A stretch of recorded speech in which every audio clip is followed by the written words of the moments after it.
Actually, I'm up here to leave you with a few thoughts. I know there's, for most of you, a much more important announcement coming right after this.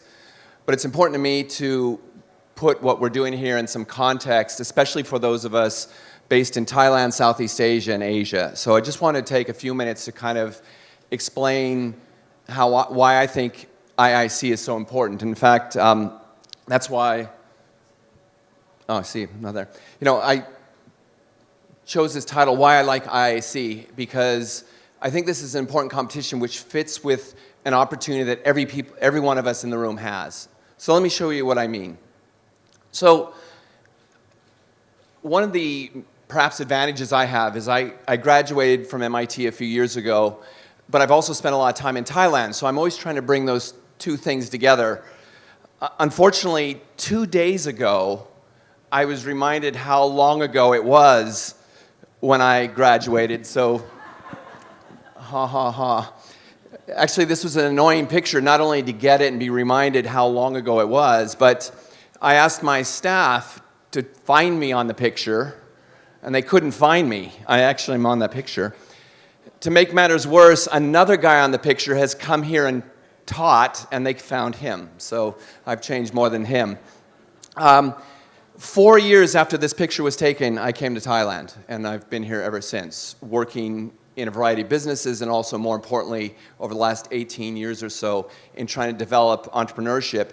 And one of the challenges that I found, I just kind of thought at the beginning we would do like we would do in Cambridge, in Boston, or like my friends in San Francisco would do, just start up. But I found out there were a couple of other challenges with that. So, you know, if you talk a little bit of theory, there's this idea of designing these ecosystems. There's a dream of designing these ecosystems, and if we fulfill that dream, we get this alignment of technology aligned with problems, aligned with capital, aligned with entrepreneurs. And if that happens, we fulfill this dream of getting new business opportunities and creating startups. We get lots of inventions. We get commercialization, innovation, and jobs. The problem is there's really been only one way that this works: war. And I'm not joking. Really, the successful ecosystems that exist today, which include Boston, Silicon Valley, and Israel, all started with a security, a defense, or a need from a war. Okay, now many of you would say, oh no, that's long gone, that's the past, and you might be right. But there's nothing more powerful about aligning these forces in the ecosystem than strong defense. And I'd like to hope that there's another way. So if you go back in this same history, you know, even venture capital, which is such a big deal these days, the original venture capitalists, these two guys were what is regarded, at least in the US, as the first formally established venture capital firm. George Dorio was a Harvard Business School professor. Carl Compton was the president of MIT. After World War II, they got together and said, hey, we got all this technology from the war, what should we do with it? Now, the important part of this isn't the war part, but the fact that most ecosystems around the world and most entrepreneurship is driven by solutions looking for problems. Okay, so if you go back to that wartime, radio, then transistors, then semiconductors, then the internet, then PCs, and so on and so forth. Now, I know apps. Okay, we're in a different world now. Apps aren't necessarily war-driven. But nonetheless, these communities were really built around that original solution looking for a problem. And we're not in that situation here. So I keep asking myself over and over and over, how do we set up an ecosystem that is built around an important problem looking for a solution?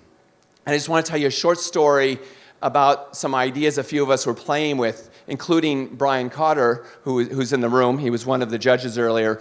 A couple years ago, he and I and some impact investors, and I think somebody from a co-working space in Myanmar, and there were like 7 or 8 of us sitting around a table in Vietnam, and we had this idea.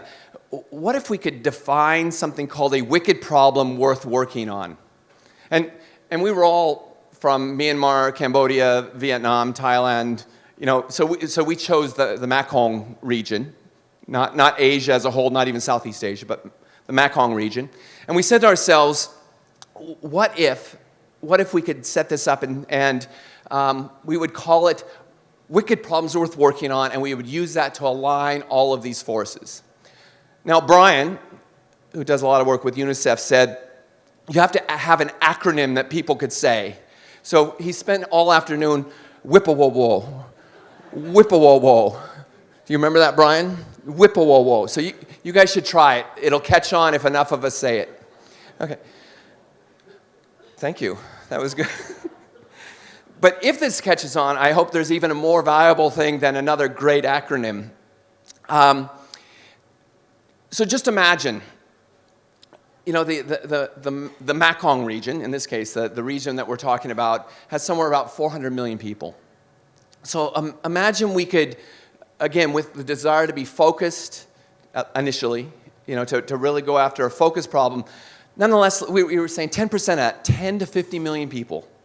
Okay? Imagine we're defining a problem, focused problem, not education, corruption, poverty. Those are broad issues. But we could define problems that were 10 to 50 million people.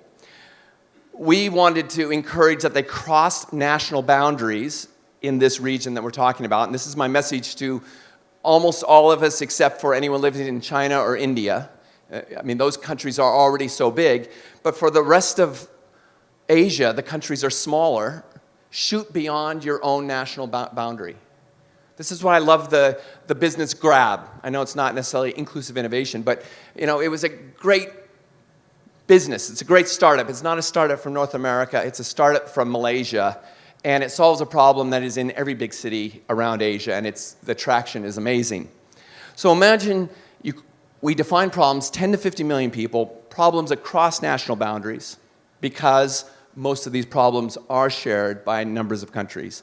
And most importantly, these are problems that align entrepreneurs, investors, and other resources to form an ecosystem built around a problem rather than an ecosystem built around a solution.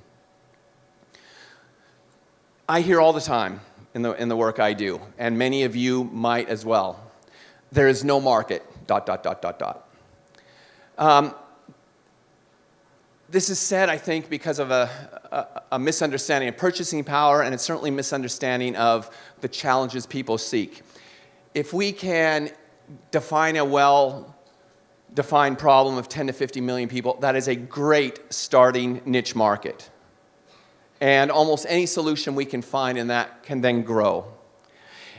Because there's something like, this is one estimate, I'm sure there's many more, $700 billion in impact money looking for great entrepreneurs solving great problems. The money is there, the problems are there, the people are there. Let's adopt a mindset where we go after some of these problems.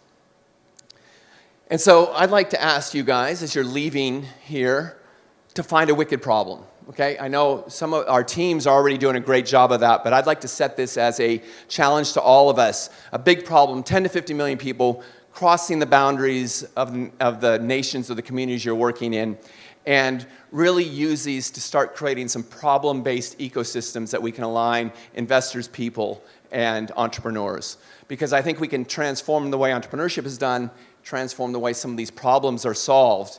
And I think, to answer the very first comment I made here, this is one thing I love about the IIC. It really is a problem-focused challenge, the future of work.